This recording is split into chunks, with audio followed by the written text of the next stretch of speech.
The truth is, not a lot of people know that the leading cause of death during pregnancy here in Aotearoa is in fact suicide. And the majority, more than half of those deaths are Māori. Kei te mate o tātou māma.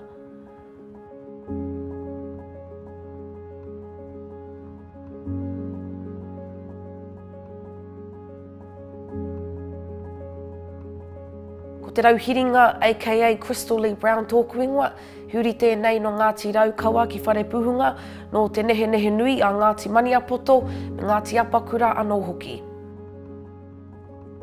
Te kaumāwaru o Kupakeke i te wā I whānau mai taku tama, taku mātāmua. Koia te wā tuatahi I pā mai tēnei mate ki au, tēnei mea te perinatal anxiety and depression. He nui ngā kōrero mō tēnei mea te postnatal depression, engari kaore mātou e tino kite, e tino rongo rānei I ngā kōrero mō te perinatal care.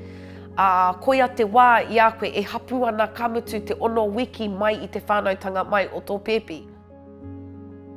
E hari te mea ko te pauri anake, ko te a mai tērā, ko te a wanga tērā, ko te riri, ko te pukuriri tērā.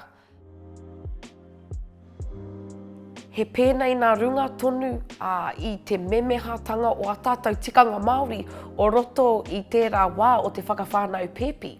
Ko tātou tiwi Māori tēnei e kaha whakawhānau pepi ana, engari toru noiho ngā tapuhi Māori e whai wā ki te tiaki I e rā māma.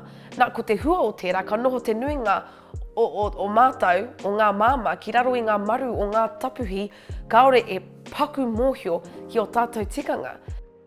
Ko te tāmitanga tonu te take matua I ngaro e rā tikanga pērā ki te moa. Nā te tohunga Suppression Act, te take. Nā te ture, te take. Kei te mate o tātou māma. Ki te tirohia ngā pūnaha hauora o konei. Te katoa kua waihanga mo te Pākehā, kaua mo tātou tiwi Māori. Ngā tatauranga ma te pukupuku, ma te hukahuka, ma te whakamomori, kai raro tātou e putu ana. Kei te mate o tātou māma. Wei mari au nā runga tonu I te mahi o tōku māma he tapuhi ia. Kamutu he tapuhi Māori e ngana ana ki te whakarauora I e rā tikanga. Ko te rongoa, ko te tino rangatiratanga o roto I te wā o te whakawhānau pepi. Kei a mātou te mātauranga, kei a mātou ngā tikanga o koroma, o kuima, kua whakamana I tētahi manatu hauora Māori tūturu nei. Kei reira pēr te rongoa mo a tātou māma. Kei te mōhio te Māori, iaha te rongoa mo te Māori.